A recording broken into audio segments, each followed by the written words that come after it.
My husband forced me to serve champagne to his mistress at our anniversary gala, unaware that the useless gold digger he was humiliating actually owns the debt that could bankrupt his entire empire.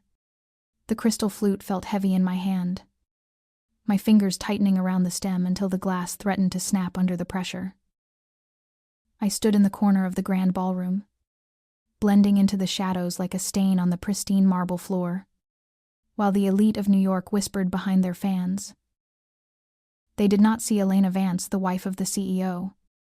They saw a charity case, a mistake, a piece of trash that Julian Sterling had dragged in from the gutter. My feet burned in the cheap heels my mother-in-law had ordered for me, claiming they were the only shoes suitable for my station. I adjusted the scratchy fabric of my dress, a dull gray thing that looked more like a uniform than a gala gown, and kept my eyes lowered. Julian stood in the center of the room, a beacon of arrogance in a $5,000 tuxedo, holding court with the board of directors. He laughed at a joke I could not hear, his teeth flashing white under the chandeliers, and draped his arm possessively around the waist of the woman standing next to him. Chloe Mills, his executive assistant, his mistress. She wore white, a shimmering silk masterpiece that hugged every curve, looking more like the bride than I ever did on my wedding day. She threw her head back, exposing her long neck, and whispered something into Julian's ear that made his grip on her tighten. They were parading their affair in front of 500 people, daring anyone to challenge them. I felt a tap on my shoulder, sharp and demanding. I turned to see Victoria Sterling, my mother-in-law, looking at me with the same expression one reserves for a roach on a dinner plate. She held out her empty glass, her diamond bracelets clinking together with a sound that grated on my nerves. "Fill it," she commanded, her voice low but cutting through the ambient noise like a razor. "And try not to spill it this time. You are already an embarrassment to the Sterling name. Do not ruin the carpet as well." I took the bottle of vintage Dom Perignon, the label cold and wet against my palm, and poured the golden liquid into her glass. My hand was steady. Not because I was calm, but because I had practiced this moment 1,000 times in my head. I was not a wife serving her mother-in-law. I was a predator playing dead, waiting for the prey to venture too close. "Is that all you have to say, Mother?" I asked softly, keeping my eyes on the rising bubbles. Victoria sneered, taking a sip and looking over the rim of the glass at her son. "Look at him, Elena. He is a king. And kings need queens, not gutter rats who were lucky enough to sign a marriage license. Chloe is a Wharton graduate. She brings value to the merger. You bring nothing but debt and a pathetic background. You are a liability. A bad investment that we are desperate to liquidate. A liability." The word hung in the air between us. I wanted to laugh. If only she knew that the proprietary quantum chip technology that Sterling Corp was building its future on, the patent they had stolen from my father 10 years ago, was actually encrypted with a key that only I possessed. If I walked away now, their stock would plummet to zero within 24 hours. But I could not walk away. Not yet. The prenuptial agreement was ironclad. If I initiated the divorce, I would leave with nothing. No money. No patent. No justice for my father who died penniless while the Sterlings built their empire on his brain. But there was a clause.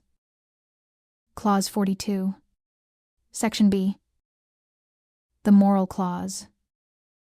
If Julian Sterling publicly humiliated me or admitted to infidelity in a way that damaged the company reputation, the contract would be voided. I would get 51% of his shares. I needed him to break me. I needed him to destroy me in front of the world. So I lowered my head, letting my shoulders slump in a perfect performance of defeat. I am sorry. Victoria. I will try to be invisible. Good, she hissed, turning her back on me. Now go offer a drink to Julian and Chloe. They look thirsty. I walk towards them, the tray trembling slightly in my hands. The crowd parted for me, not out of respect, but out of a desire to avoid contamination. I could hear their whispers. Gold digger. Charity case. Pathetic. Every word was a deposit in my bank of rage, earning interest that I would collect very soon. Julian saw me coming. His smile vanished, replaced by a look of sheer annoyance. He did not remove his hand from Chloe's waist. In fact, he pulled her closer. A silent declaration of ownership. What are you doing here? Elena, he asked, his voice loud enough for the surrounding circle to hear. I told you to stay in the back. You are ruining the aesthetic. I offered the tray, my eyes fixed on the knot of his tie. Mother asked me to bring you refreshments. Chloe giggled, a sound like breaking glass.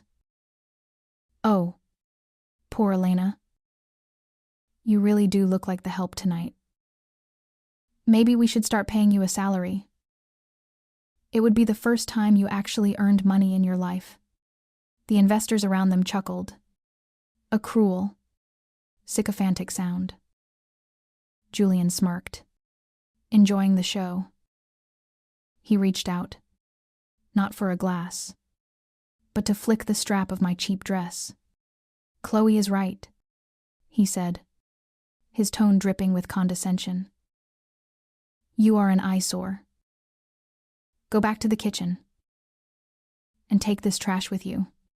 He gestured to the tray, but his hand moved too fast, too carelessly. Or perhaps Chloe nudged him. It happened in slow motion. His hand struck the edge of the silver tray. I felt the balance shift. Gravity took over. 3 full glasses of red wine tipped forward, launching their contents directly onto Chloe's pristine white silk gown. The splash was sickeningly wet. The dark red stain bloomed across her chest and stomach like a gunshot wound. Chloe screamed, a high-pitched shriek that silenced the entire ballroom. The music stopped. 500 pairs of eyes turned to us. You stupid bitch, Julian roared. He did not check if I was okay. He did not ask what happened. He reacted with the instinct of a man whose property had been damaged. His hand lashed out. The impact was blinding. I did not hear the sound of the slap. I felt it. A sharp, burning explosion of pain on my left cheek that radiated into my jaw. The force of the blow knocked me sideways. I stumbled, my heels slipping on the spilled wine, and fell hard onto the marble floor. The tray clattered loudly, glasses shattering around me, shards of crystal biting into my skin.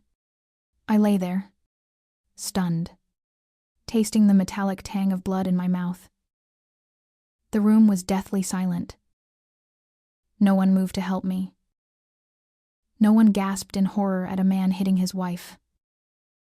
They were watching a spectacle, waiting to see what the master would do to the disobedient dog. My cheek throbbed with a heat that rivaled the sun. Tears pricked my eyes, involuntary and hot. But inside, behind the mask of pain, my mind was racing, cold and calculating. He had done it. He had physically assaulted me in front of the press, the board, and the investors. Strike one. Julian loomed over me, his face twisted in ugly rage. He took a handkerchief from his pocket and began to dab frantically at Chloe's dress, ignoring me completely on the floor. Look at what you did, he spat, glaring down at me. This dress costs more than your entire worthless life. You are useless. You cannot even hold a tray properly. I pushed myself up on one elbow, wiping a smear of blood from my lip. I looked up at him, letting the cameras capture every detail of the red handprint blooming on my face. It was an accident. Julian, I whispered, my voice trembling perfectly. Accident. He scoffed. You are an accident. My mother was right. I should have left you in the gutter where you belong. Chloe began to sob, dramatic and loud, burying her face in Julian's chest. My dress, Julian. It is ruined. Everything is ruined. Shh. Baby. It is okay. He cooled, stroking her hair. I will buy you 10 more. Better ones. Then he turned back to me, his eyes cold and devoid of humanity. Get up. I started to rise, but he held up a hand. No, he said, a cruel smile playing on his lips. Not like that. You made this mess. You clean it up. He pointed to the puddle of wine and broken glass mixed with my own blood. On your knees, Elena. Use that rag you call a dress. Wipe it up. Now, the crowd murmured. This was too much, even for them. But no one stepped forward. They were all afraid of sterling power. Or perhaps they enjoyed the cruelty too much to stop it. I looked at the shards of glass glistening in the red puddle. If I did this, I would be stripping away the last shred of my dignity. I would be admitting that I was lower than a servant.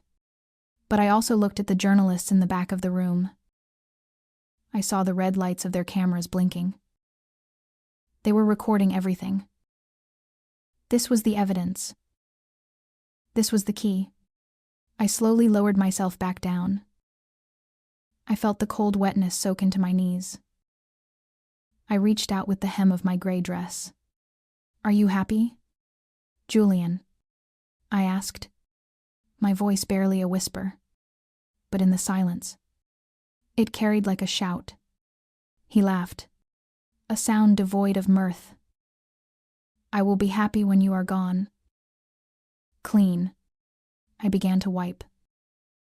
The glass cut into my palms. The wine stained my skin. I kept my head down, hiding the terrifying lack of emotion in my eyes. He thought he was breaking me. He thought he was teaching me a lesson. He did not know that with every swipe of the cloth, I was not cleaning the floor. I was wiping away his future. I was erasing his legacy. Enjoy this moment, Julian, I thought, listening to his laughter mix with Chloe's sobs. Etch it into your memory, because it is the last time you will ever look down on me. When I lift my head again, I will not be your wife. I will be your executioner. Julian kicked the tray away, sending it skidding across the floor. Get out of my sight when you are done. And do not think about coming home tonight. You can sleep in the servant quarters where you belong. He turned his heel and walked away, guiding Chloe towards the VIP exit. The crowd parted for them, then closed back in, their chatter resuming as if nothing had happened. I was left alone on the floor, surrounded by broken glass and the spilled blood of a marriage that was already dead. I squeezed the wine-soaked fabric in my fist. The liquid ran down my arm like a promise. Tomorrow, the repayment begins. I arrived at the Sterling estate in a taxi I paid for with the crumpled bills hidden in my shoe, while Julian's limousine glided through the iron gates ahead of me. I stood by the grand staircase, still wearing the wine-stained gray dress, as they walked in like royalty returning to their castle. Chloe was wearing one of Julian's suit jackets over her ruined gown, giggling like a schoolgirl who had just won a prize. Julian did not even look at me. He just pointed a finger toward the narrow door under the stairs. "Downstairs," he said. "The master suite is occupied tonight." I watched them ascend the marble steps, Chloe leaning heavily against him, whispering loud enough for me to hear about how soft the Egyptian cotton sheets were. I turned and opened the door to the servants' quarters. The room smelled of damp concrete and old cleaning supplies. A single cot pushed against the wall was my bed for the night. I sat down, the silence ringing in my ears. I did not cry. I pulled out my burner phone from a hollowed-out book I kept under the mattress. It was time to wake up Athena. Sunlight had not even touched the basement floor when the door banged open. Julian stood there, fully dressed in a fresh Italian suit, his face twisted in disgust. "Get up," he barked. "Chloe is missing her diamond pendant. The one I bought her in Paris." I sat up, rubbing the sleep from my eyes, though I had been awake for hours monitoring the stock market on my secret phone. "I do not have it," I said calmly. He did not listen. He tore the thin blanket off me and kicked over my small cardboard box of belongings. Clothes, old books, and a few toiletries spilled onto the cold floor. Chloe appeared in the doorway, wrapped in my silk robe, the one I had never been allowed to wear. She looked at the mess with feigned horror. "Oh, Julian," she whimpered. "She must have taken it last night while we were sleeping. She was so jealous." I stood up, smoothing my wrinkled dress. "Check the pockets," Julian said to the head of security standing behind him. The guard stepped forward, rough hands patting down the coat I had worn home. He pulled out a glittering chain from the inner pocket. I stared at it. It was a classic plant. Crude. Simple. Effective. Julian snatched the necklace from the guard and dangled it in front of my face. "Thief," he spat. "I give you a roof over your head, food on your table, and this is how you repay me. Stealing from the woman who actually contributes to this family." Chloe gasped, covering her mouth with manicured hands. "I cannot believe it. She really is trash. Julian. Call the police." I looked Julian in the eye. "I did not steal it," I said, my voice steady. "She planted it." Julian laughed. A harsh barking sound. "Why would she need to plant anything on you? She has everything. You have nothing." He stepped closer, invading my personal space, the smell of his expensive cologne mixing with the scent of Chloe's perfume on him. "I should have you arrested right now. I should throw you out on the street and let you rot. But I will not. Not yet." My heart skipped a beat. Why? Because he needed something. He grabbed my chin, forcing me to look up at him. "You are going to work this off. Every cent. And tomorrow, we have a meeting with the land developers regarding that orphanage you care so much about. You will be there. You will sign whatever I tell you to sign." He released me with a shove. "Get dressed. Try to look less like a convict." He turned to leave, his arm around Chloe, ready to celebrate their victory. But suddenly, his phone buzzed in his pocket. Then it buzzed again. And again.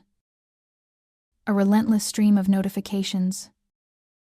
He frowned, pulling the device out. His face went pale. "What is it?" Chloe asked, sensing the shift in the atmosphere. Julian ignored her, his eyes scanning the screen frantically. "It is impossible," he muttered. "Who is Athena?" I stood silently in the corner, my hands clasped behind my back.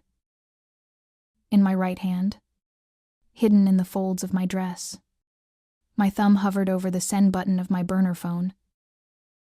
I had just instructed my proxy server to flood his inbox with an acquisition offer for the very patent he was trying to sell. But the offer came with a condition: a full audit of Sterling Corp's internal finances. Julian looked up, sweat beading on his forehead. "We have a problem," he said to Chloe, his voice losing its arrogance. "Someone just offered $50 million above market value for the chip project.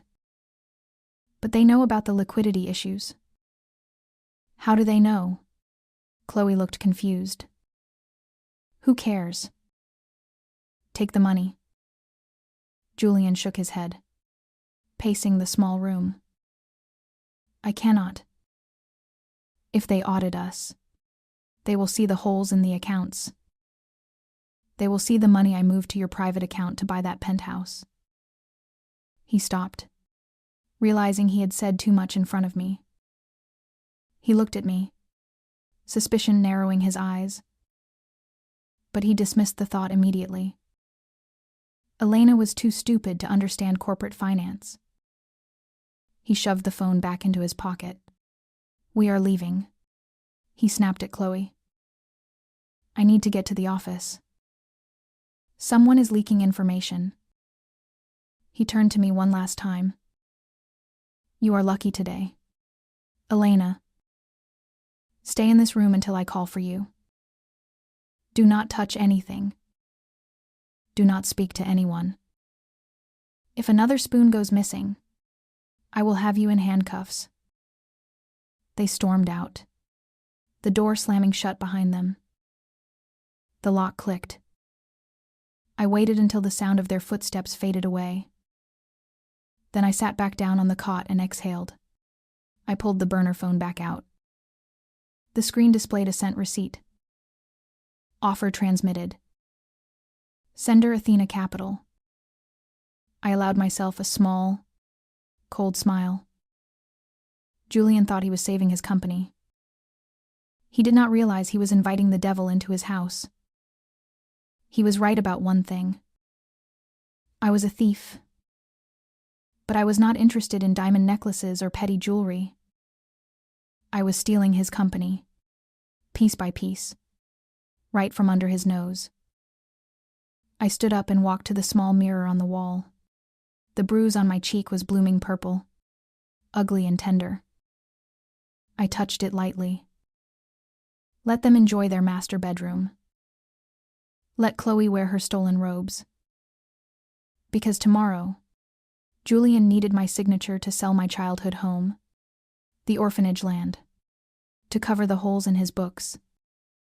He thought I would sign it to save myself. He was wrong.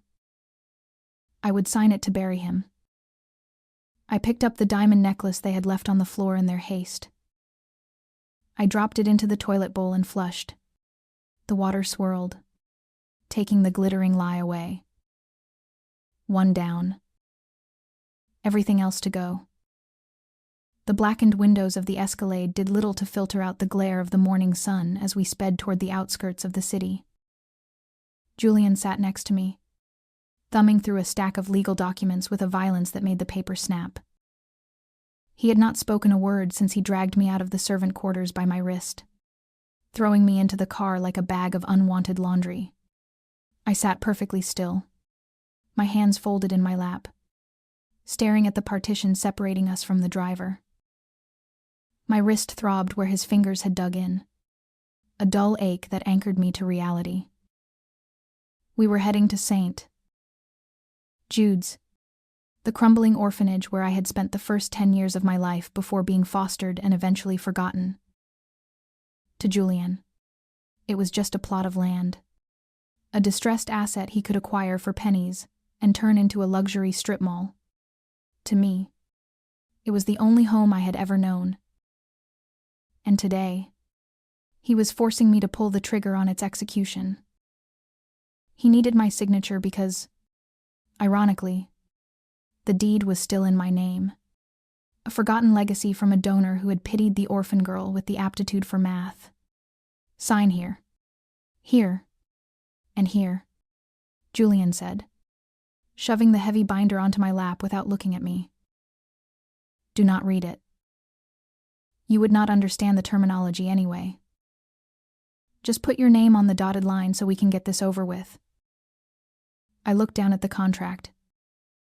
The text was dense, single-spaced legalese designed to bury the truth. The sale of St.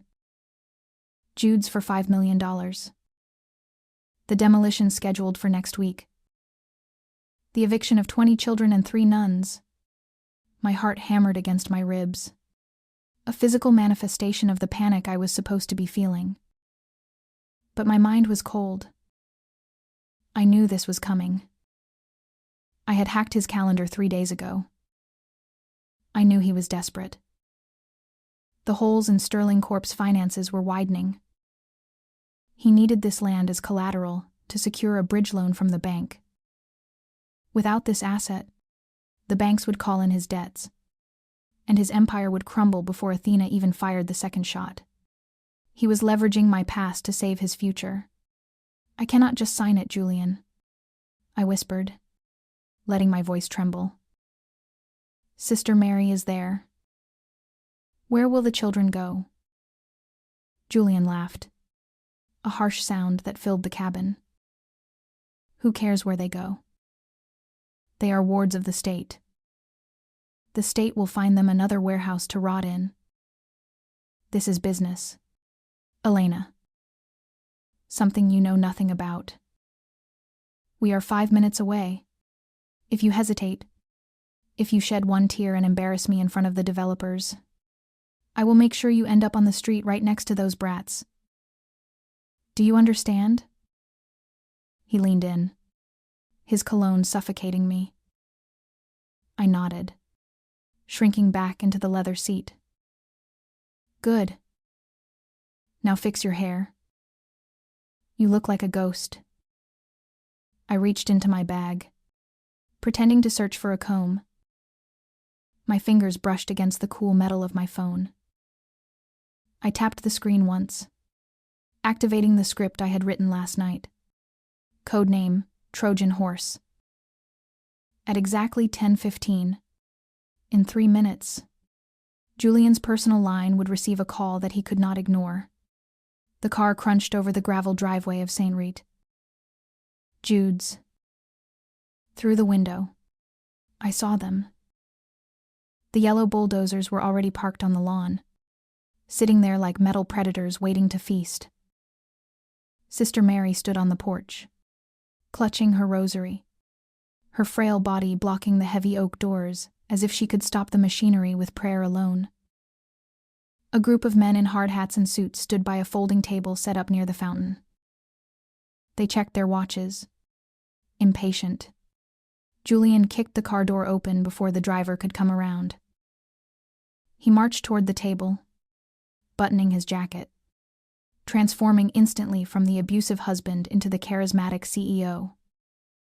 He waved at the developers, a shark smile plastered on his face. Gentlemen, apologies for the delay. My wife was feeling under the weather, but she is ready to do the right thing now.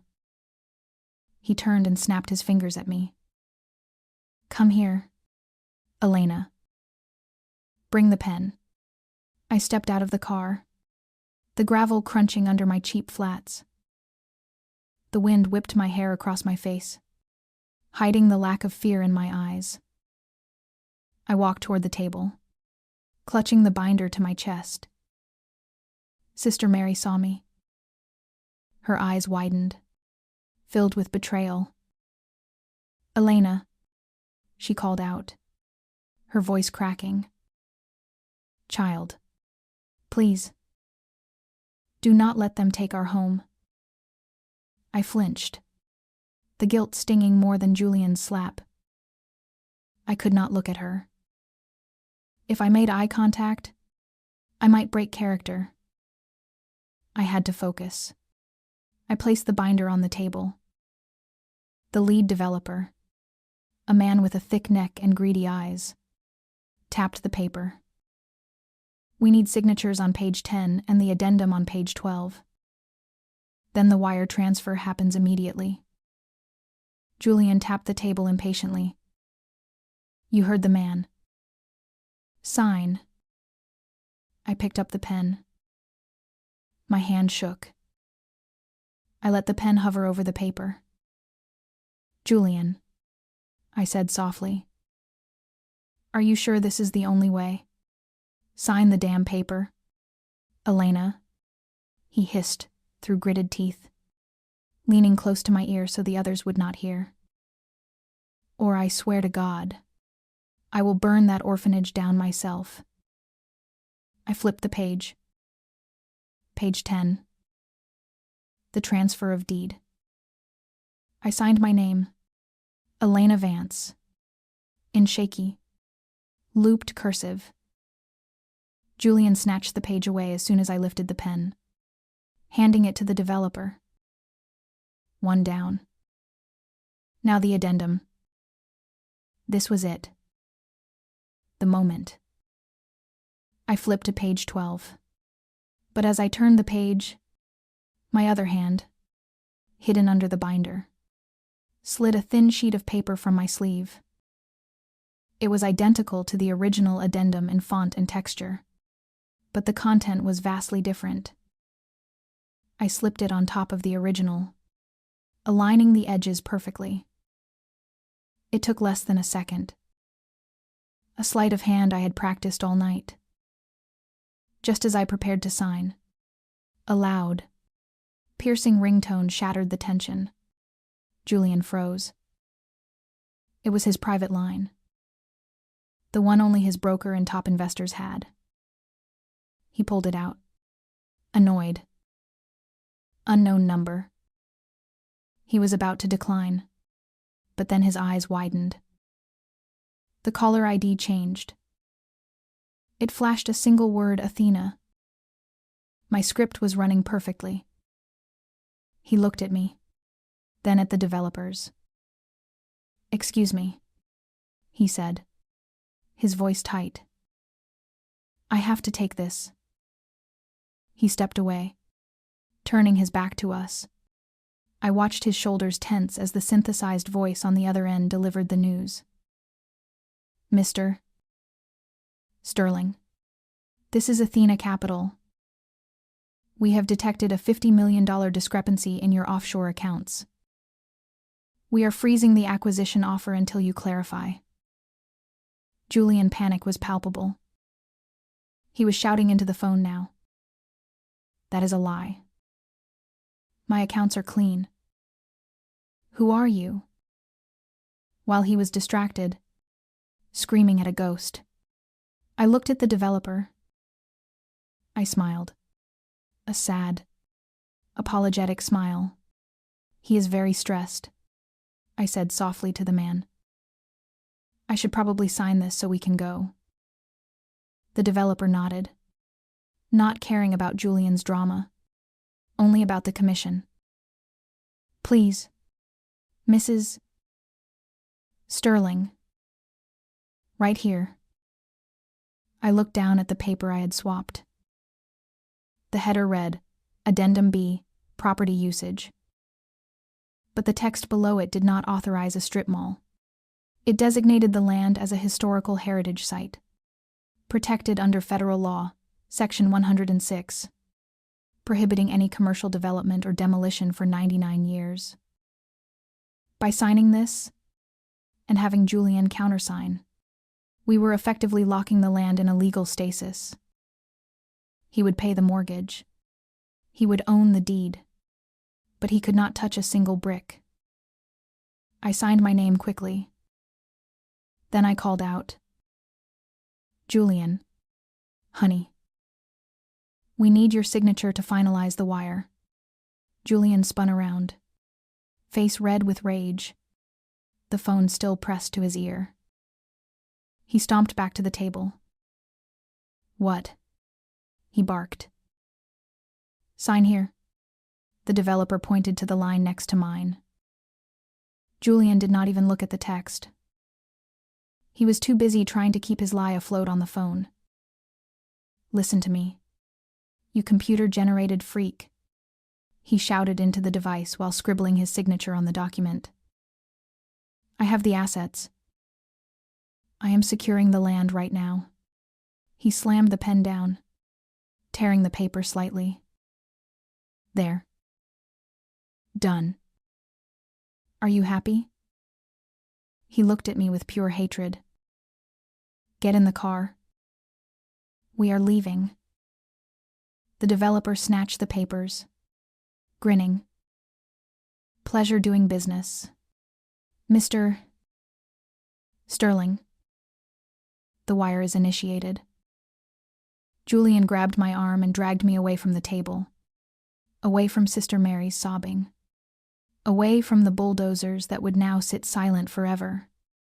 We drove back in silence, but the atmosphere had changed. Julian was tapping furiously on his phone, trying to trace the call, trying to check his bank accounts. He thought he had won.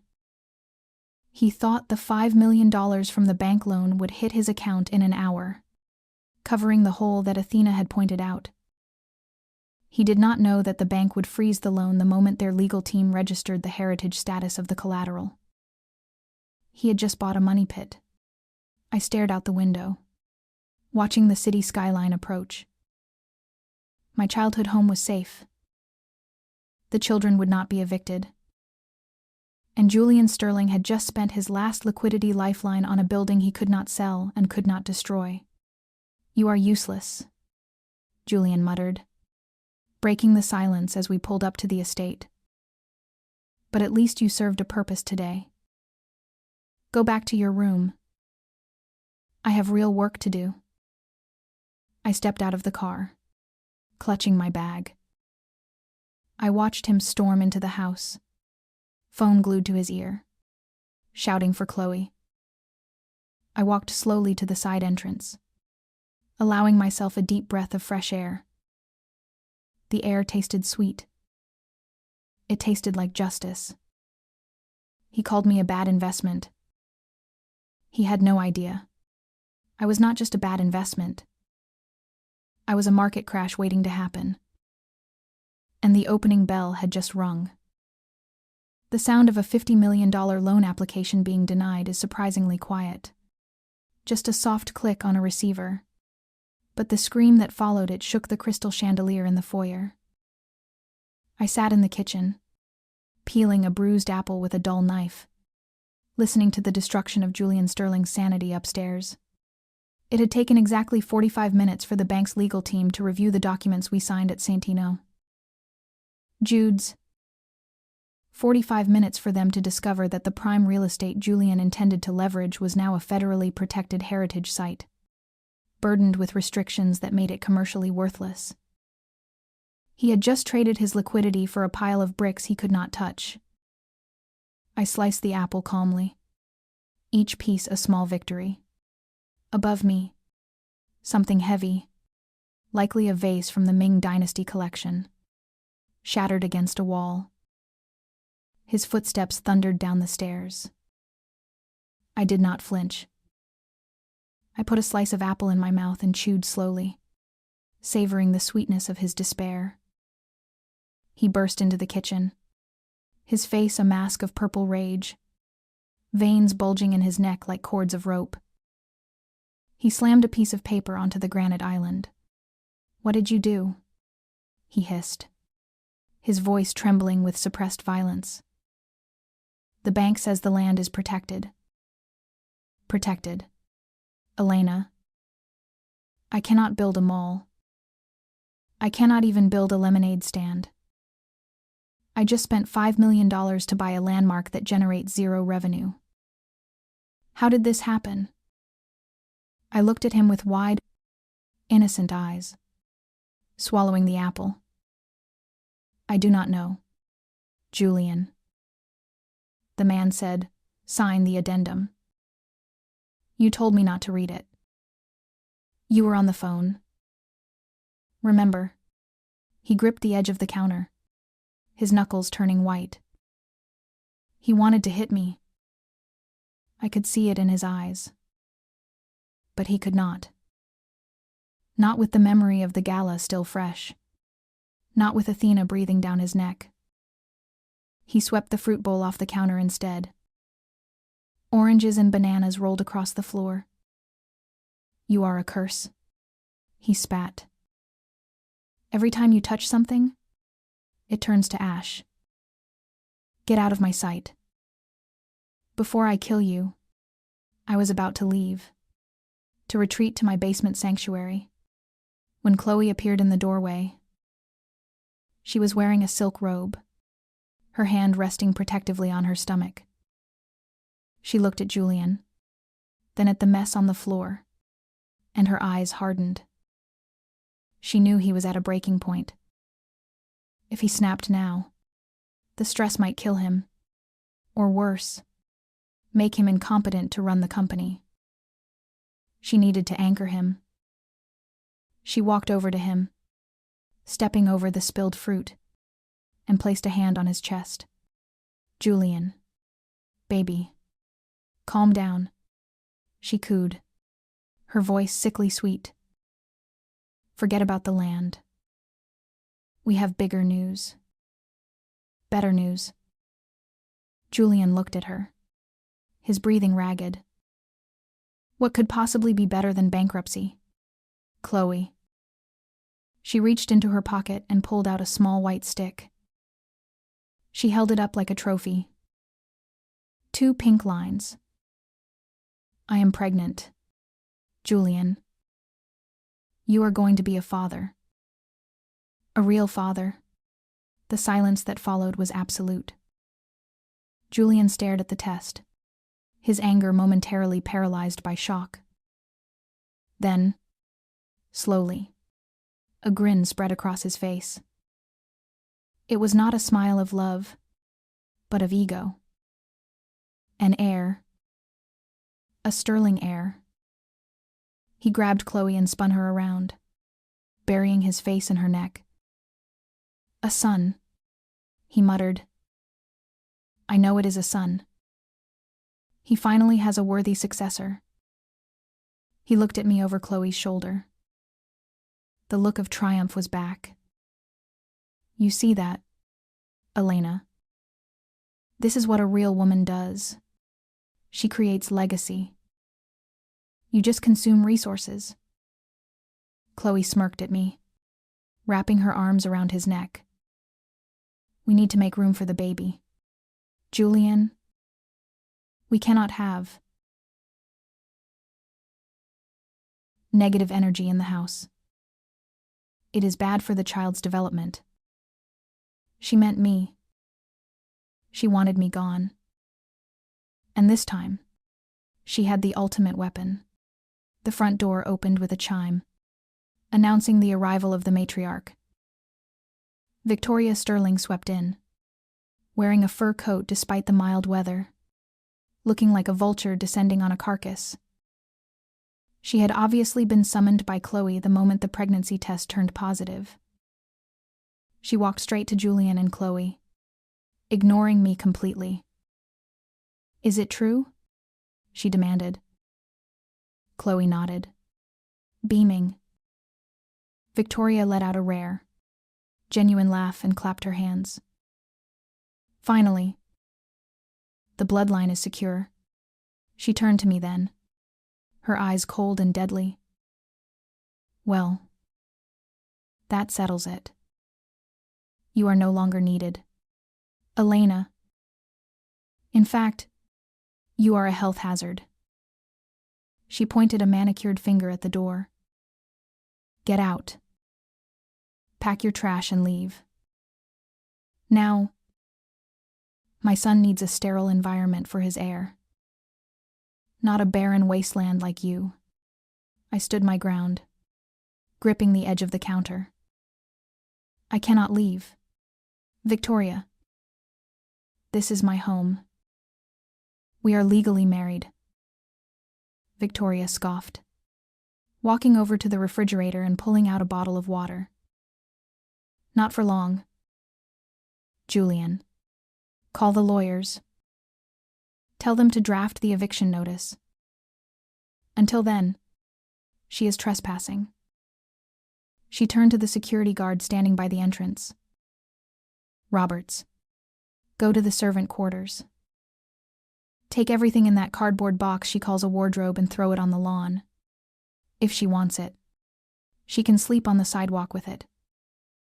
Roberts hesitated, looking at Julian. Julian nodded, his arm still around Chloe. Do it. And cut the power to the basement. I do not want to pay electricity for a squatter. I watched Roberts leave. My heart pounded, but I forced my breathing to remain even. They were trying to use physical force to break a legal contract.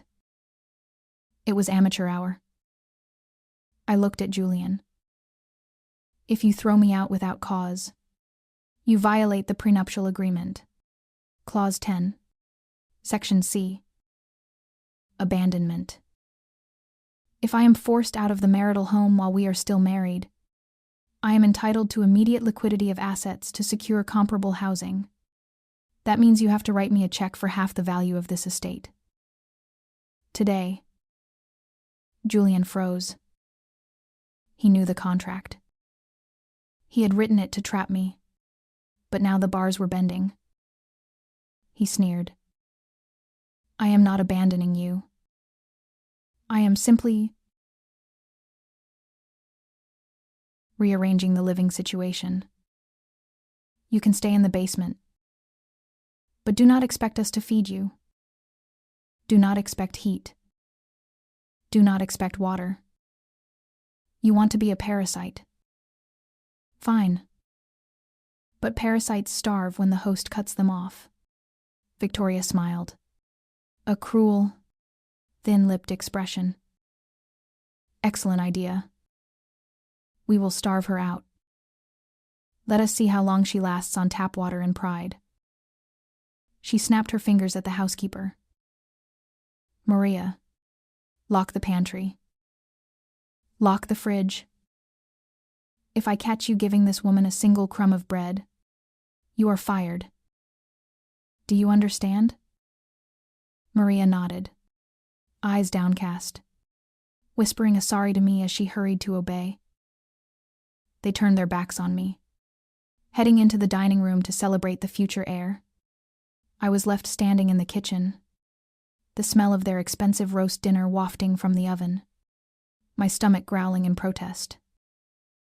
They thought hunger would break me. They thought stripping me of basic necessities would make me sign the divorce papers on their terms. They forgot that I grew up in an orphanage where hunger was a daily companion. I knew how to survive on nothing. But I was not Elena the orphan anymore. I was Athena. And Athena did not starve.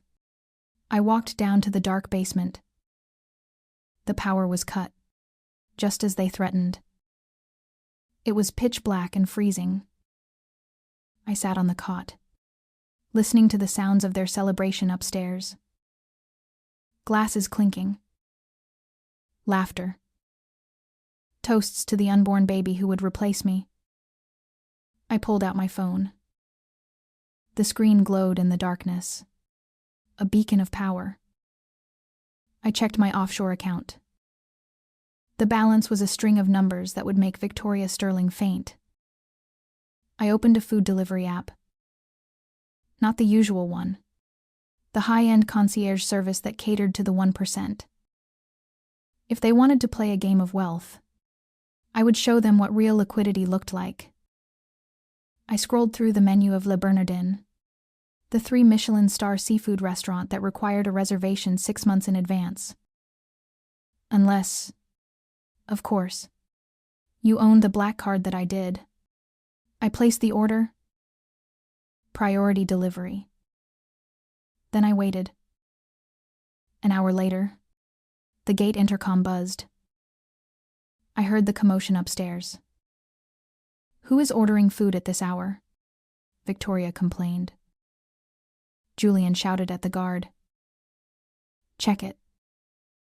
I walked up the stairs, emerging from the darkness just as the butler opened the front door. A delivery man in a crisp uniform stood there, holding several thermal bags emblazoned with the silver logo of the most expensive restaurant in New York. "Delivery for Mrs. Sterling," he announced. Julian frowned. "We did not order anything." I stepped forward, bypassing the shocked family. "That would be for me." I signed the digital pad, adding a generous $100 tip. Julian stared at me. You do not have $10 to your name. How are you paying for this?" I smiled, taking the heavy bags. "I have my ways. Julian. Maybe I sold a kidney. Or maybe I am just good at budgeting." I carried the bags into the dining room, right past their table set with roast chicken. I sat down at the far end of the long mahogany table, alone. I unpacked the containers. The aroma of truffle oil, seared scallops, and lobster bisque filled the room, instantly overpowering the smell of their dry chicken. I opened a bottle of vintage wine that came with the meal, pouring it into a glass I had brought from the basement. The Sterlings watched me in stunned silence. Chloe looked at her plate, then at my lobster, and turned green. The smell of the rich seafood was apparently triggering her morning sickness. I took a bite of the scallop, closing my eyes and moaning softly in appreciation. "It melts in the mouth," I said to no one in particular. Julian slammed his fork down. "Where did you get the money?" "Elena." "Did you steal again?" I took a sip of wine. "Does it matter? You said you would not feed me. You did not say I could not feed myself. Besides, under the law, as long as we are married, your debts are my debts, but my assets." "Well, I guess you forgot to check if I had any secret stashes." Victoria looked like she was about to have a stroke. "Throw it out," she shrieked. "Throw that stench out of my house." I looked at her calmly. "If you touch my food, Victoria, that is theft. And I will call the police." Imagine the headline: "Sterling matriarch arrested for stealing daughter-in-law's dinner." The press would love it, especially after the wine incident yesterday. Julian put a hand on his mother's arm, stopping her. He knew I was right. He was trapped in a cage of his own making. He glared at me with pure hatred. "Eat your last meal, Elena, because tomorrow I am cutting the water too. And I will have the lawyers find a loophole to throw you into the street." I continued to eat, ignoring their stares. Every bite was a reminder of their impotence. They could take my light. They could take my heat. But they could not take my dignity. And they certainly could not outspend me. Chloe ran to the bathroom, retching loudly. The smell of the truffle oil had done its job. Julian threw his napkin down and followed her, cursing under his breath. Victoria sat there, glaring at me, her appetite gone. I raised my glass to her.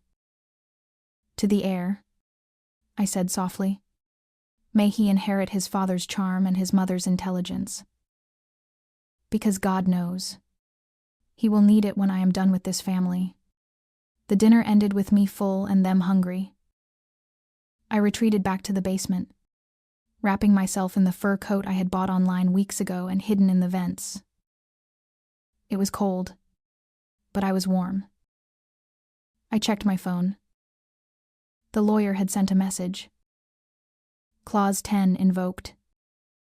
If they cut the water, we file for emergency injunction. Document everything. I snapped a photo of the fuse box with the missing fuses. Evidence. The game of endurance had begun. And unlike them, I had been enduring hell my whole life. This was just a vacation. I waited until the taillights of Julian's limousine disappeared around the bend of the driveway before I picked the lock of the basement door.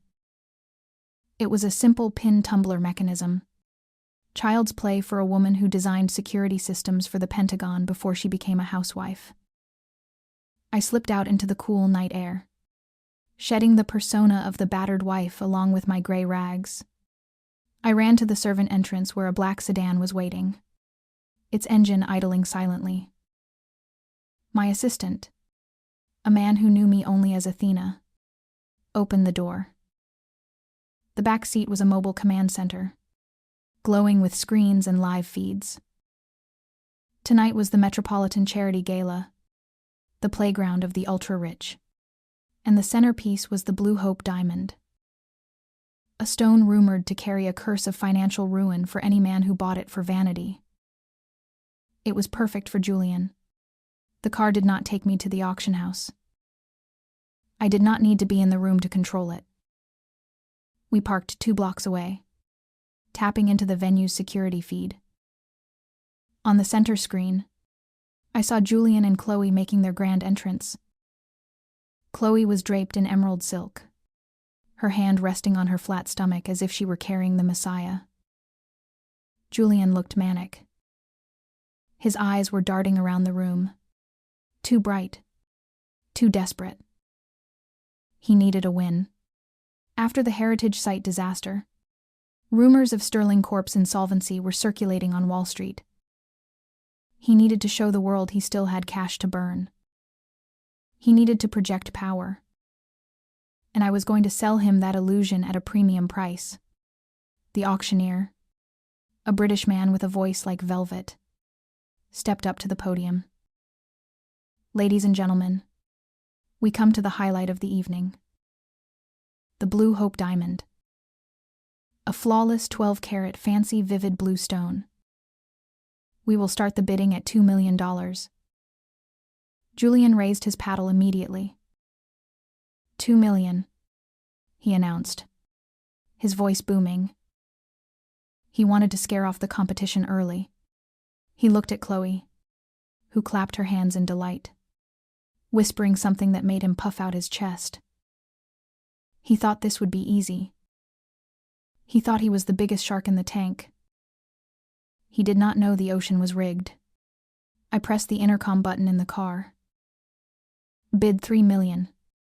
I commanded my proxy, a silver-haired gentleman sitting in the back row of the auction hall. On the screen, I saw my proxy raise his paddle. $3 million. The auctioneer called out. Julian's head snapped back. He glared at the old man, confused. He did not recognize him. That was the point. Julian raised his paddle again. $4 million. He was annoyed now. This was money he did not really have, but he could move funds from the employee pension plan if he had to. He had done it before. $5 million, I said into the microphone. My proxy signaled. The room gasped. The price was climbing too fast. The estimated value of the stone was only $6 million. We were approaching the ceiling. Julian's face turned a shade of red that clashed with the velvet curtains. He whispered furiously to Chloe. She pouted, touching her neck, manipulating him without saying a word. She wanted that rock. And Julian wanted her to stop looking at the other billionaires with hungry eyes. $6 million, Julian shouted. He stood up, buttoning his jacket. This ends now. I leaned back in the leather seat, sipping a bottle of sparkling water. Oh, Julian, it does not end until I say it ends. $8 million. I ordered. My proxy raised his hand. The auctioneer looked stunned. $8 million to the gentleman in the back. Going once? Julian looked like he was about to have a stroke. He pulled out his phone, likely checking the company's emergency credit line. I knew exactly what was in that account. $12 million. That was the payroll for next month. That was the vendor payments. If he spent it, Sterling Corp would technically be bankrupt by Monday morning. 10 million. Julian screamed. His voice cracked. He was not bidding for a diamond anymore. He was bidding for his ego. He was bidding to silence the whispers about his failing business. The room fell silent. 10 million was absurd. It was reckless. It was suicide. Chloe looked ecstatic, already imagining the stone on her throat. She did not understand that she was about to wear the company's tombstone. 12 million, I said calmly. My proxy nodded. $12 million. The crowd erupted into whispers. Julian turned around, marching toward my proxy. Who are you working for? He demanded, ignoring decorum. My proxy just smiled and shrugged. Julian looked back at Chloe. She was frowning now, looking at him with doubt. That look broke him. He could not lose her. He could not lose face. He made a decision that defied all logic. A decision driven by pure testosterone and fear. 15 million. Julian roared. I saw the CFO of Sterling Corp., who was sitting at a nearby table, put his head in his hands. He knew. He knew Julian had just emptied the coffers. The auctioneer paused, giving anyone else a chance to intervene. But the room was dead. No one was stupid enough to pay 15 million for a $6 million rock. Except my husband. I smiled and pressed the button. Withdraw. My proxy lowered his paddle and shook his head. The auctioneer slammed his gavel down. Sold. For $15 million to Mr. Julian Sterling. Applause filled the room, but it was polite, hesitant. They were not clapping for his success. They were clapping for his stupidity. Julian slumped into his chair, sweating profusely. He had won the diamond. And he had lost his company. I watched him sign the promissory note with a shaking hand. He looked physically ill. Chloe hugged him, kissing his cheek, but he did not kiss back. He was staring at his phone, likely reading the furious text messages from his board of directors. I signaled my driver. Take me back. The show is over. I had to be back in the basement before they returned. I had to play the part of the jealous, miserable wife one last time. I slipped back into the damp room, locking the door from the inside. I changed back into my gray dress and sat on the cot in the dark. 20 minutes later, I heard the front door open. The heavy footsteps of a defeated man and the clicking heels of a victorious woman. They came into the hallway. Julian did not come to the basement. He went straight to his study and slammed the door. I could hear the muffled sound of him shouting on the phone. Chloe, however, came to my door. She unlocked it and stood there, the diamond glittering around her neck. It was massive, heavy, and blue as the ocean. It looked beautiful, and it looked like a noose. Look what Julian bought me. Elena, she sneered, touching the stone. It cost $15 million. That is more than you and your entire orphanage are worth. Do you like it? I looked at her, then at the stone. It is breathtaking. Chloe, I said softly. It really suits you. It looks heavy, though. I hope it does not drag you down. Chloe laughed. You are just jealous. You will never own anything this valuable. She turned and walked away, leaving the door unlocked. She was too happy to care about security. I lay back on the cot, staring at the ceiling. My phone vibrated in my pocket. A notification from the bank. Sterling Corp Emergency Fund insufficient funds. The wire transfer for the diamond had gone through, but the automatic payroll deduction scheduled for midnight had bounced.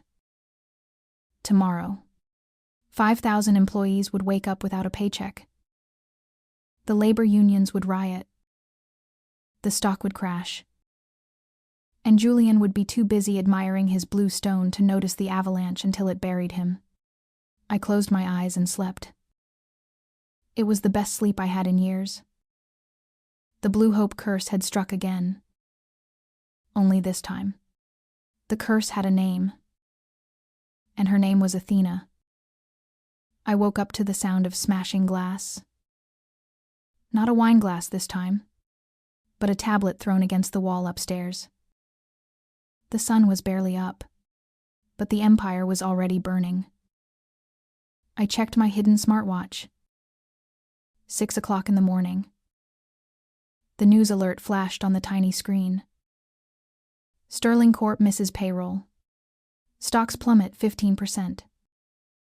I smiled, stretching my arms in the cold basement. Outside, the noise of protesters was already gathering at the gates. Employees who had not been paid were chanting Julian's name with venom. Julian stormed down the hallway, screaming at someone on the phone. Tell them it is a glitch, he roared. A banking error. I do not care. Just fix it. He kicked my door open. He looked like a man possessed. His eyes were bloodshot. His tuxedo shirt from last night unbuttoned and stained with sweat. You. He pointed a trembling finger at me. Get up. Make coffee. The staff walked out. The irony was delicious. The billionaire who just spent $15 million on a rock did not have a barista to brew his morning roast.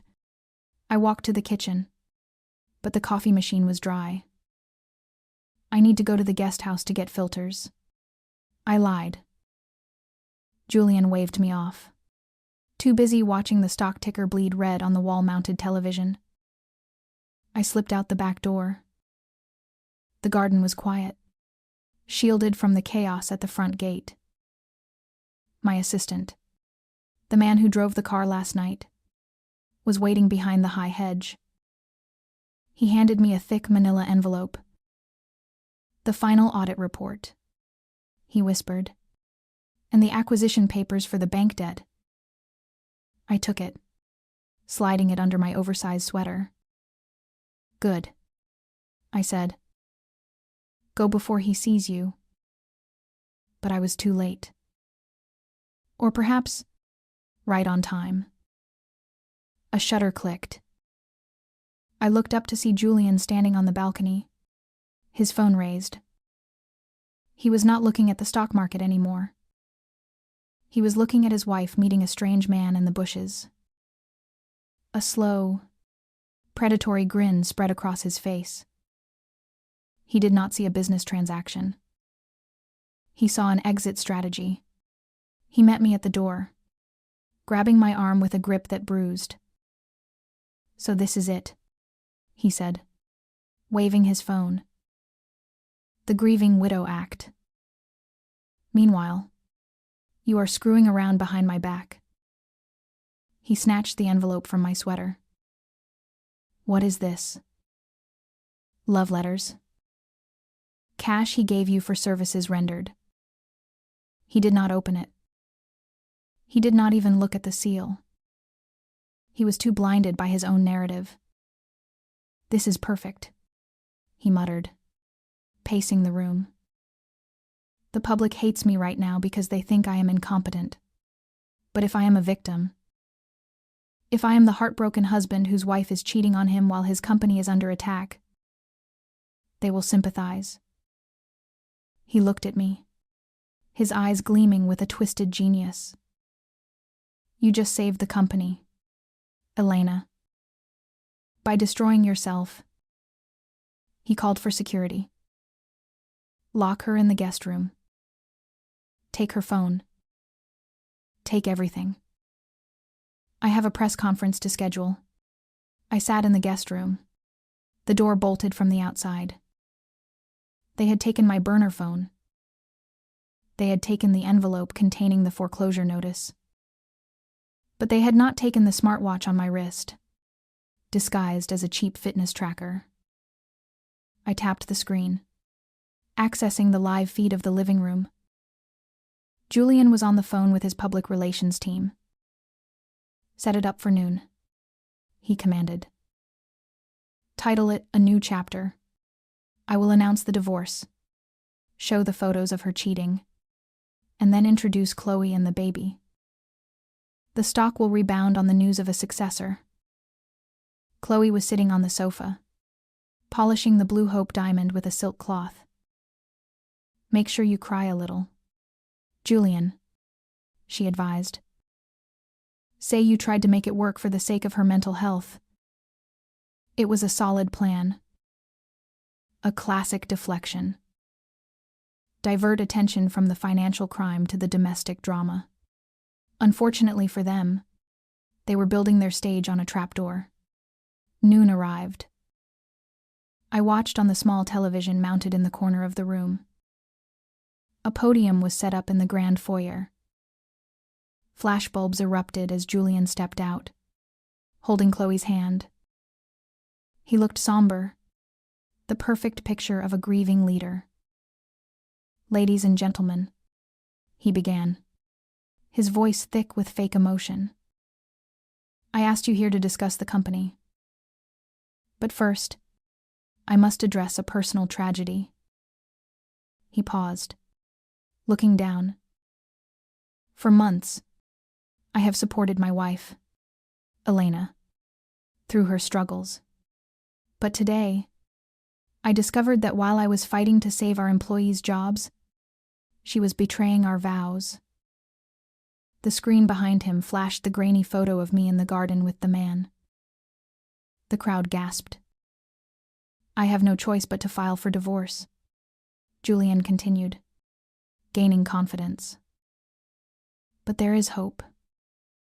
Standing beside me is the true partner of my life, and the mother of the future sterling heir. He pulled Chloe forward.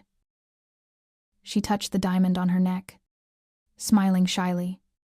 Julian reached into his jacket pocket. I even have the proof of her illicit dealings right here, he said, pulling out the manila envelope he had taken from me earlier. He held it up for the cameras. Letters. Plans to run away with her lover. He was so arrogant. He had not checked. He was going to open it live. I sat on the edge of the bed, my finger hovering over the execute button on my watch. This button did not control a bomb. It controlled the large LED screen behind him.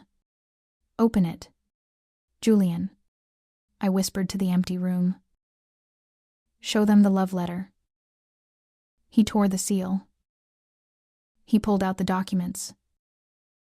At the same time, I pressed the button.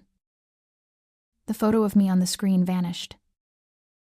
It was replaced by a video.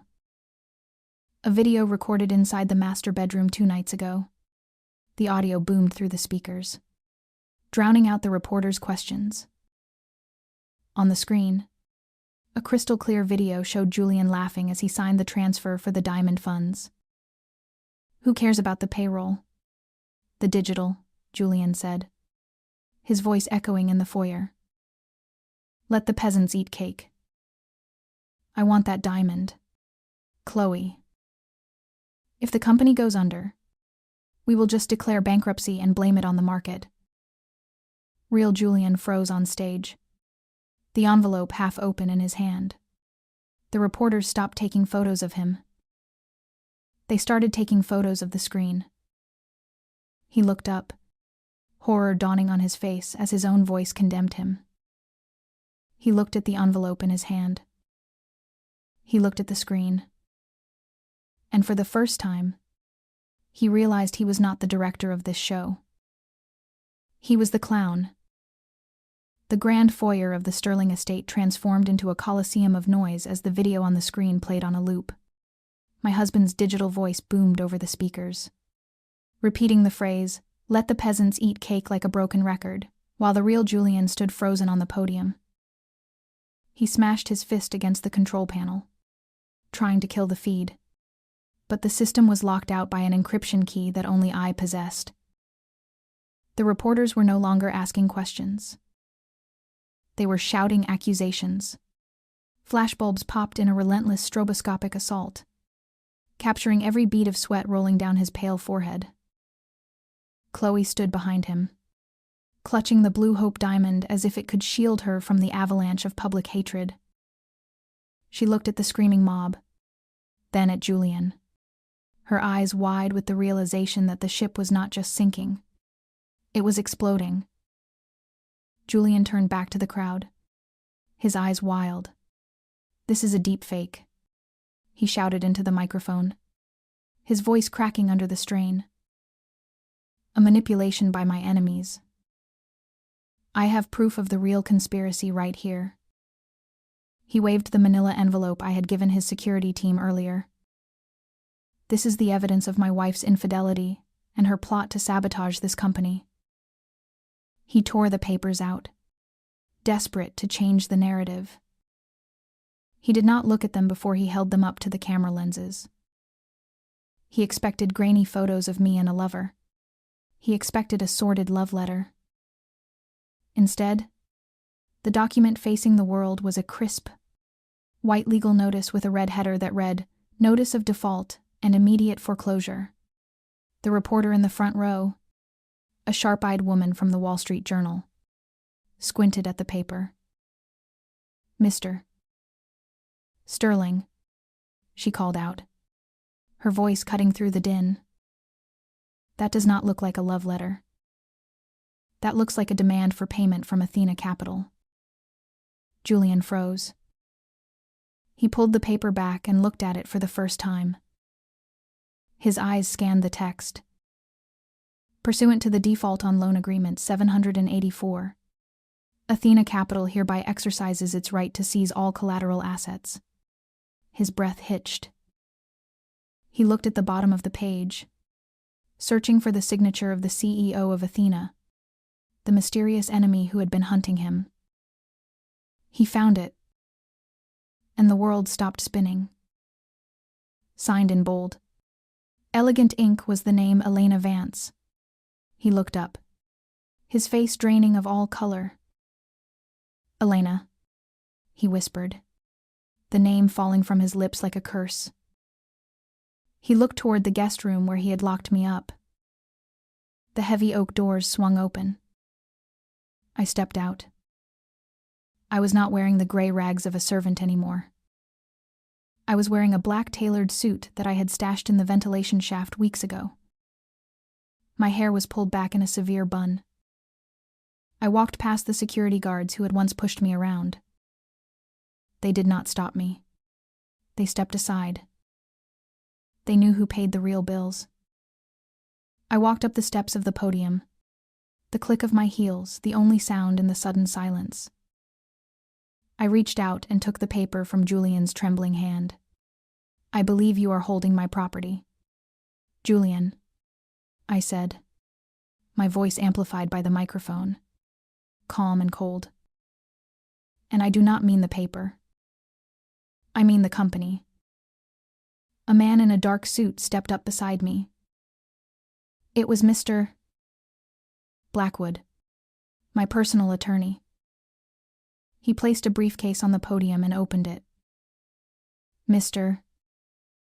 Sterling," he announced, addressing the cameras. By publicly admitting to misappropriating payroll funds and by engaging in an extramarital affair with Miss Mills on a live broadcast. You have triggered Clause 42 of your prenuptial agreement. The moral clause. As of this moment, your 51% controlling stake in Sterling Corp is transferred to Mrs. Elena Vance. Julian shook his head, stumbling back. No. That is impossible. I wrote that contract. It was a trap for her. Not for me.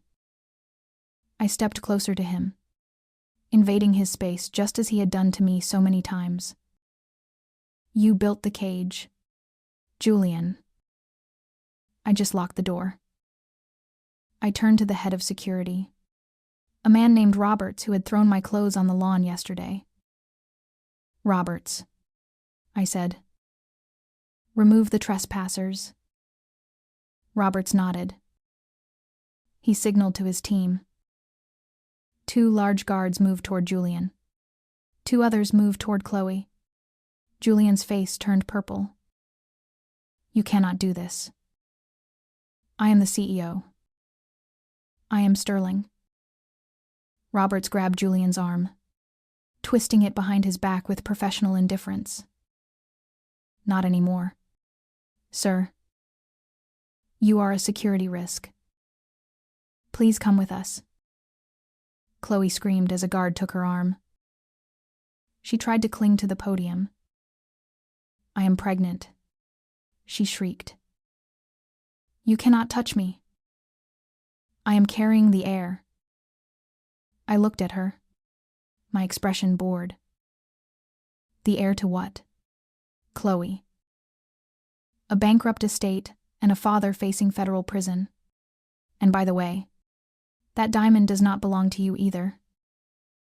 It was purchased with stolen company funds. Hand it over.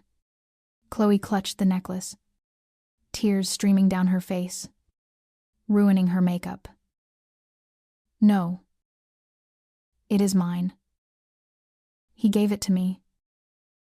I stepped forward and held out my hand. The gesture was absolute. The guard tightened his grip on her arm.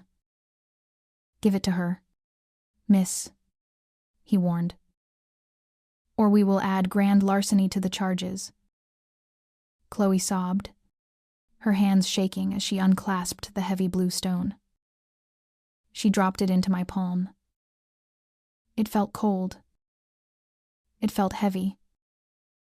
It felt like $15 million of justice. Get them out of my sight, I commanded. The guards dragged them toward the main doors. The reporters parted like the Red Sea, cameras flashing blindingly as the king and his mistress were hauled out like common trash. Julian was shouting threats, swearing he would kill me, swearing he would burn the house down. But his voice grew fainter as he was pushed out onto the concrete steps. The heavy doors slammed shut, silencing his rage. I stood alone at the podium. I looked at the diamond in my hand, then at the camera lens directly in front of me. I slipped the diamond into my pocket. Ladies and gentlemen, I said into the microphone. Apologies for the disruption. The previous management has been liquidated due to gross incompetence. Sterling Corp is under new ownership. All employee salaries will be paid within the hour, with a 10% bonus for the inconvenience. Meeting adjourned. I turned and walked off the stage. I did not look back. I did not need to. The applause that erupted behind me was deafening. It was not polite golf claps this time. It was the roar of a crowd that loved a good execution. I walked into Julian's office. My office. I sat down in the massive leather chair that had been forbidden to me for 3 years. I spun it around to face the window. Down below, on the street, I could see Julian and Chloe standing on the sidewalk. They looked small. They looked pathetic. A limousine pulled up, but it was not for them. It drove past, splashing a puddle of dirty water onto Chloe's emerald dress. I picked up the phone on the desk. It was the direct line to the bank. "This is Elena Vance," I said. "I would like to discuss the refinancing of the St. Jude Heritage Site. I have a plan to turn it into a non-profit museum. Tax deductible. Of course." The afternoon sun filtered through the silk drapes of the sterling matriarch's private sitting room, illuminating the dust motes dancing in the air like tiny, suspended diamonds. Victoria Sterling sat on her Louis XIV armchair, lifting a porcelain teacup with a hand that had never known a day of labor. She was oblivious to the chaotic storm that had just swallowed her son's empire in the city center 10 miles away. She blew on her Earl Grey tea, annoyed that the scones were slightly too dry. Mental note to fire the new pastry chef. I stood in the doorway, watching her for a moment. It was a rare privilege to witness the extinction of a species in real time. Beside me, the head of the asset recovery team checked his watch. Mr. Blackwood, my attorney, adjusted his tie. We were not guests. We were the reaper. I stepped onto the Persian rug, the sound of my heels muffled by the thick wool. Victoria looked up, her expression shifting from boredom to immediate, visceral disgust. "You?" she sneered, placing the cup down with a sharp clatter that threatened to crack the saucer. "I thought I told security to ban you from the premises. Did you crawl back to beg for scraps? Or did my son finally throw you out for good? I suppose you want money." I walked further into the room, ignoring her outburst. I ran a finger along the mahogany mantel of the fireplace, checking for dust. It was clean. Good. It would fetch a high price at the liquidation auction. "I am not here for money, Victoria," I said softly. "I have plenty of money. In fact, I have all of it." Victoria laughed, a dry, hacking sound. "Do not be delusional, child. You are a penniless orphan. If you do not leave in 10 seconds, I will have the dogs released." I signaled to Mr. Blackwood. He stepped forward, opening a leather portfolio that smelled of fresh ink and bad news. "Mrs. Sterling," he began, his voice devoid of emotion. "As of 2 o'clock this afternoon, the ownership of this estate, which was held by a shell company under Sterling Corp., has been transferred to the new majority shareholder." Victoria frowned, confusion flickering in her eyes. "What are you talking about?" "Julian owns this house." Mr. Blackwood shook his head. "Julian owns nothing, madam. He leveraged this property 3 months ago to cover his gambling debts in Macau. When the company defaulted today, the lien was executed. The new owner is standing right in front of you." He gestured to me. Victoria stared at me, her mouth opening and closing like a fish out of water. "You," she whispered. "That is impossible. You are a nobody." I smiled, cold and sharp. "I am the nobody who just bought the roof over your head. You have 30 minutes to vacate the premises. You may take your personal clothing and toiletries. Everything else, the furniture, the art, the jewelry in the safe, is company property. It stays."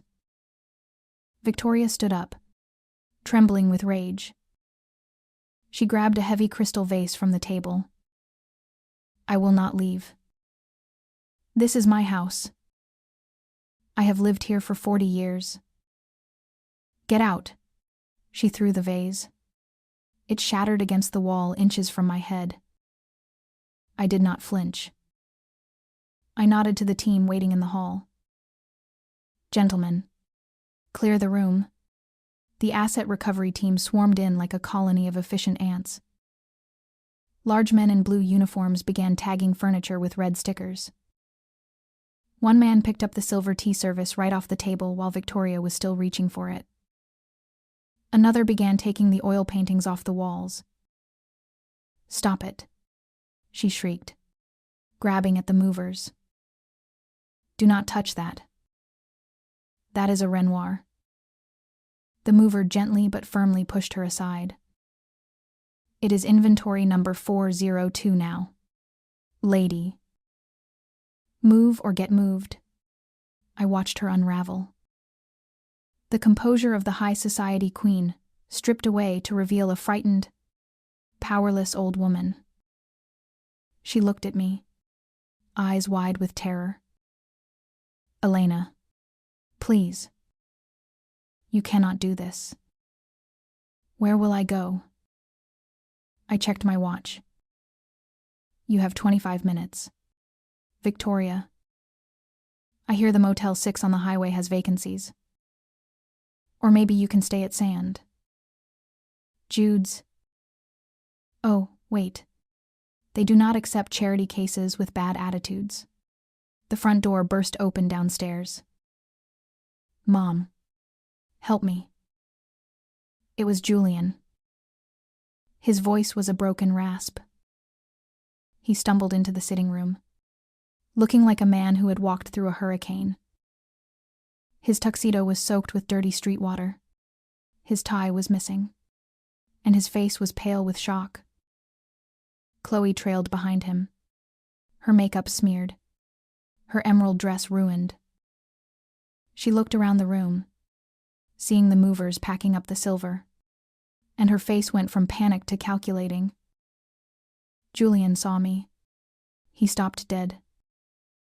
"You," he breathed. "You took everything." I looked at him. "I took what was owed. Julian." Plus interest. Julian turned to his mother. "Mom, do something. Call the senator. Call the governor. Tell them she stole the company." Victoria slumped into her chair, which was currently being lifted by 2 movers. "I cannot. Julian," she sobbed. "She owns the house. She is throwing me out." Julian looked around, the reality finally sinking in. The safety net was gone. The golden parachute had failed to open. He turned to Chloe, grabbing her hand. "Chloe, baby, it is okay. We can go to your apartment. We can start over. I am still Julian Sterling. I can rebuild. I have contacts." Chloe pulled her hand away as if his skin were acid. She looked at the red tags on the furniture. She looked at the movers hauling out the television. Then she looked at Julian, seeing him clearly for the first time.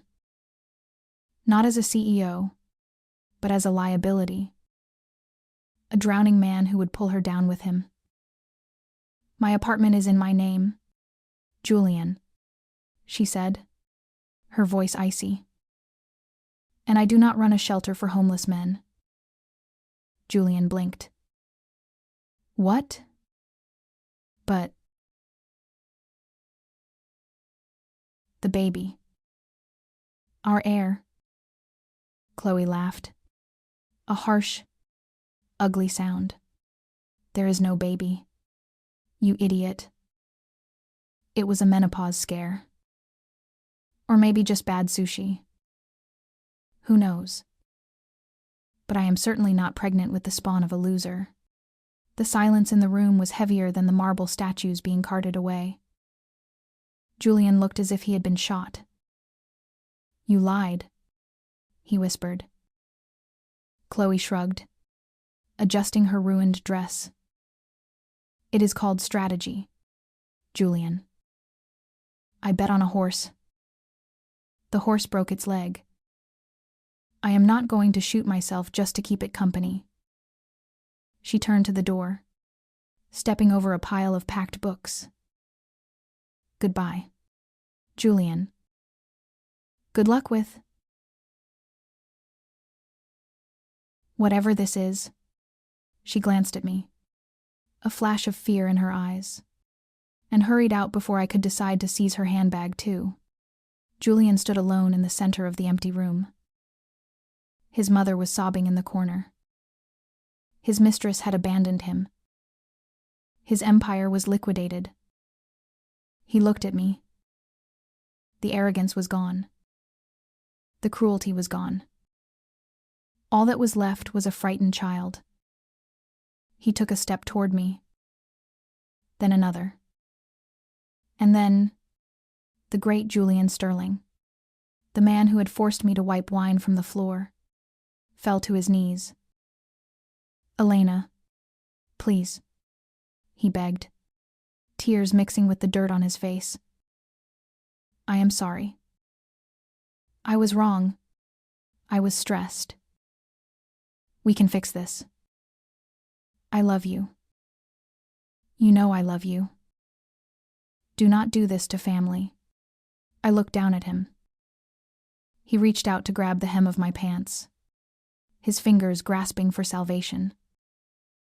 I took a step back, moving my foot away from his touch. You are mistaken, Julian, I said, my voice void of any warmth. We are not family. We are just a failed merger. I signaled the security guards. Escort Mr. Sterling and his mother off the property. If they resist, call the police for trespassing. 2 large guards hauled Julian to his feet. He screamed my name, thrashing and pleading, as they dragged him backward. Victoria followed, clutching a single fur coat, weeping silently. I walked to the window and watched them being deposited onto the sidewalk outside the heavy iron gates. The gates closed automatically with a final, metallic clang. They stood there, 2 small figures against the graying sky, surrounded by their luggage. I turned back to the room. It was empty. It was quiet. It was mine. I picked up the teacup Victoria had left behind. The tea was cold. I dropped it into the trash can. My phone buzzed. A text from the bank. Transfer complete. Sterling Corp liquid assets secured. I typed a reply. Donate the first $1 million to the St. Jude Orphanage Construction Fund. I walked out of the house, leaving the door open for the wind to blow through, cleansing the space of their scent. The air smelled of rain and fresh starts. I had one last stop to make. The boardroom. Tomorrow, heads would roll. But tonight, I would sleep soundly, knowing that the monsters were finally outside, looking in. The grand ballroom of the Pierre Hotel was a sea of black ties and designer gowns, a galaxy of wealth revolving around a single star. I stood at the center of the room, holding a glass of sparkling water, listening to the chairman of the Federal Reserve compliment the quarterly earnings of Vance Tech. It had been exactly 365 days since I walked out of the Sterling estate. In that time, I had not just rebranded the company. I had reinvented the entire industry. The quantum chip that Julian had tried to sell for scrap was now powering the servers of half the Fortune 500 companies. I wore a gown of midnight blue velvet, the color of the deep ocean, tailored to fit the woman who had survived the storm. There were no whispers of gold digger tonight. There were only murmurs of admiration and fear. I was no longer the wife of a CEO. I was the shark that ate the CEO. I excused myself from the chairman, needing a moment of air, The humidity of 1,000 bodies was starting to feel oppressive. I signaled for a waiter to take my empty glass. The service at the pier was usually invisible and flawless. Ghosts in white jackets who anticipated your needs before you did. But tonight, the staff seemed stretched thin. A waiter rushed toward me from the periphery, his head down, balancing a tray of red wine glasses with a precarious tremor in his hands. He was moving too fast, his gait uneven, like a man who had been on his feet for too many shifts. I tried to step aside, but the hem of my heavy velvet gown caught on the carpet. The waiter collided with my shoulder. Gravity did the rest. The tray tipped. 3 full glasses of Cabernet crashed down, not onto the floor, but directly onto my custom-made satin heels. The sound of shattering glass silenced the nearby conversation. The cold liquid soaked into my shoes, staining the pristine fabric a violent red. I looked down at the mess, a sense of déjà vu washing over me so potent it almost made me dizzy. It was the exact inverse of the night I died as Elena Sterling and was reborn as Athena. The waiter dropped to his knees immediately, frantically pulling a dirty rag from his waistband. "I am so sorry. Ma'am," he stammered, his voice cracking with terrified exhaustion. I tripped. "I will pay for the cleaning. Please do not report me." I know this voice. It was a voice that used to scream at me for undercooking steak. A voice that used to whisper lies to a mistress while I slept in the next room. I looked down at the man scrubbing my shoes. His hair was thinning and graying prematurely. His face was gaunt, the skin clinging loosely to his cheekbones, etched with the deep lines of stress and poverty. His uniform was a size too big, hanging off his shrunken frame. It was Julian, the King of New York, the man who had owned the city. Now, he was on his knees, wiping wine off the shoes of the woman he had discarded. He did not look up. He was too focused on the stain, too terrified of losing a minimum-wage job to realize whose feet he was touching. He was no longer a predator. He was a scavenger, surviving on the scraps of the world he used to rule. What is going on here? The hotel manager materialized through the crowd, his face purple with indignation. He grabbed Julian by the collar of his cheap jacket and hauled him up. "You clumsy idiot. This is Mrs. Vance. You just ruined shoes that cost more than your yearly salary. You are fired. Get out." Julian flinched, shrinking away from the manager's hand. "Please. No," he begged, wringing his wine-stained hands. "I need this shift. My mother is sick. She needs medicine. I will clean it. I will do anything. Please." He looked up then, searching for mercy in the eyes of the guest he had offended. His eyes met mine. The recognition hit him like a physical blow. His mouth opened, but no sound came out. He stared at me, his eyes widening in a mixture of horror and disbelief. He saw the diamond earrings I wore, the same ones his mother used to claim were too heavy for my ears. He saw the cold, impassive calculation in my gaze.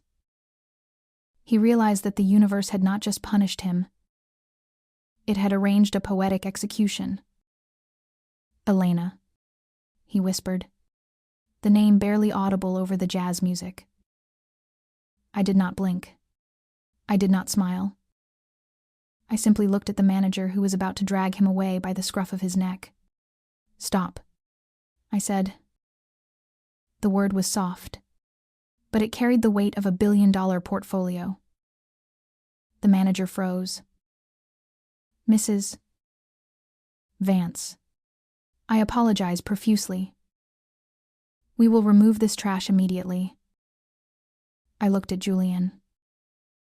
He was shaking, waiting for me to scream, to slap him, to demand his head on a platter. He was waiting for the reaction he would have given. But I was not Julian. I did not need to scream to destroy someone. I held up a hand. Let him stay, I said, my voice bored, as if discussing a piece of furniture. Accidents happen. Besides, it is hard to find good help these days. The manager looked confused. But, ma'am, he ruined your evening. I looked down at Julian, who was still trembling, caught between the relief of not being fired and the agony of being pitied by his victim. I took a step closer to him. He smelled of stale sweat and cheap detergent. The scent of failure. You should keep him, I said to the manager, keeping my eyes locked on Julian's. He has extensive experience with messes. He is very good at scrubbing floors. In fact, he used to make his wife do it, so he knows exactly what standards to aim for. Julian flinched as if I had struck him. He lowered his head, shame burning his neck a bright crimson. He remembered. He remembered the gala. He remembered the spilled wine. He remembered the cruelty. I reached into my clutch purse. I bypassed the black credit card that could buy this hotel. I pulled out a single, crisp $100 bill. I did not hand it to him. I dropped it. It fluttered through the air, slow and deliberate, landing in the puddle of wine and broken glass at his feet. Consider this a tip for the entertainment, I said. Buy your mother something nice. Maybe some humility. Julian stared at the bill. For a second, I saw a flash of the old Julian, the pride that would have made him spit on the money. But then, reality crashed down. He was hungry. He was broke. He had no pride left to sell. Slowly, painfully, Julian bent down. He reached into the wine puddle. His fingers closed around the wet bill. He clutched it tight, his knuckles white. A single tear leaked from his eye, tracking through the grime on his face. He did not look up. He could not. Thank you, ma'am, he choked out, his voice a broken whisper. The crowd around us had lost interest, returning to their champagne and gossip. To them, it was just a rich woman tipping a clumsy waiter. They did not see the tragedy. They did not see the justice. I turned my back on him. I walked away, my wine-stained shoes leaving faint red footprints on the carpet that faded with every step. I walked through the heavy double doors of the ballroom, out into the cool night air of Fifth Avenue. The city lights were dazzling, reflecting off the glass towers of the skyline. One of those towers bore my name now. I took a deep breath. The air did not smell of revenge anymore. It smelled of freedom. I had broken the lock. I had paid the price. And I had left the past on its knees, where it belonged. I signaled my driver. Take me home, I said. I have a company to run.